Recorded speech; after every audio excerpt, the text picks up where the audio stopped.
newest tennis analyst for us.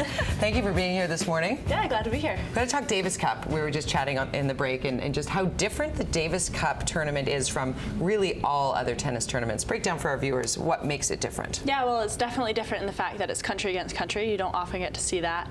And so it definitely brings out the patriotism in people. People get face paint on, they bring clappers, they have signs that say "Go Canada" or "Go Italy," but hopefully "Go Canada."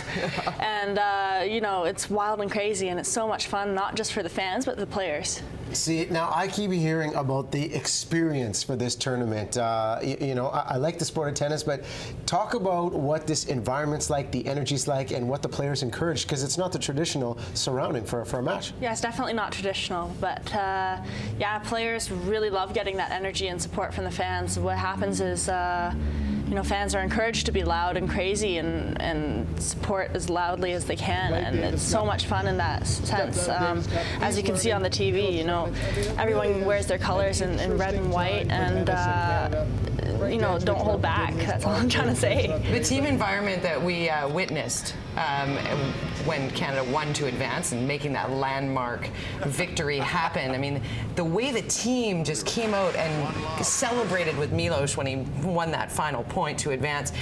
What is it like? Because it's such an individual sport on every other day.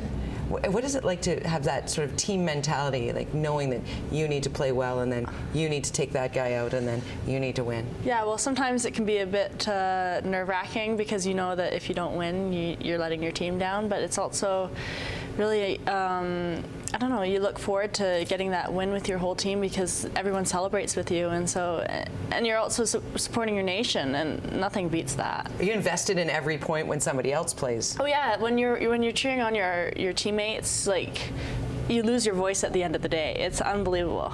So you played all around the world. For somebody just hearing about the Davis Cup, and this is quarterfinal action happening this weekend, how does this tournament match up to the others all around the globe?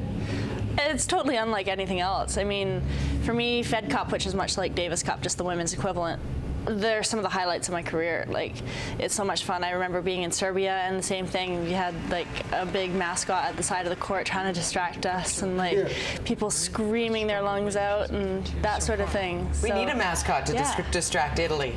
Thunderbird, you know, the T-bird. Bring the T-bird. We could dress you up. You put a mascot. I've got some mascot experience. You've done it. Go back to the North Delta Husky days. So how important is home court advantage? Like, what can the fans bring to this event this coming weekend that can help the players on court? Yeah, well, it's so important to have home court advantage. Not only can you get the court that you want, but the fans are totally behind you, and the players, at least from my perspective, having been a player, you really feed off that energy. So the more crazy people get and encouraging, the better, because you totally feed off that. And as an opponent, you sometimes get a little nervous and you get distracted, and so it's really good if people are a little loud. A little extra loud. We need to find out where Italy's staying and plant some fans around the building. Didn't they do that during the soccer? I wouldn't be surprised. I think they did that during the Olympics. So, but you know, in terms of what Canada brings to the international stage with the sport of tennis, where do we fare now? How far has it come, and what do you foresee for, you know, the next year or two and this tournament this weekend? Well, in terms of Davis Cup, it's our best result ever, and so I think we have a really good chance to move forward against Italy.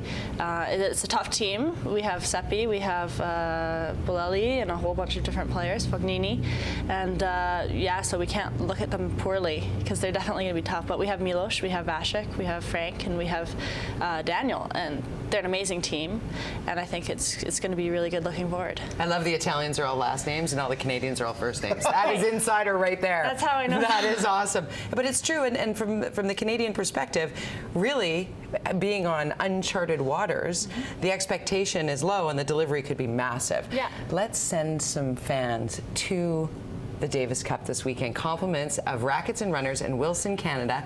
All you got to do, contest@btvancouver.ca, hit it with the subject line of Davis Cup. We like it. Dare to make a prediction of what's going to happen this weekend? Canada versus Italy? Ooh, I'd say Canada. Put her on the spot, brother. We like it. Right down to the wire. Go Canada. Yeah. Well, if you're going to come on and say go Italy, we'd be like, Rebecca, enough. What's going on, Marino? I know my last name is Italian. I was just no, I'm Canadian. Good girl. Stay on our side. Thanks so much. Paint your faces. Yep. Red and white it up. I'll be there.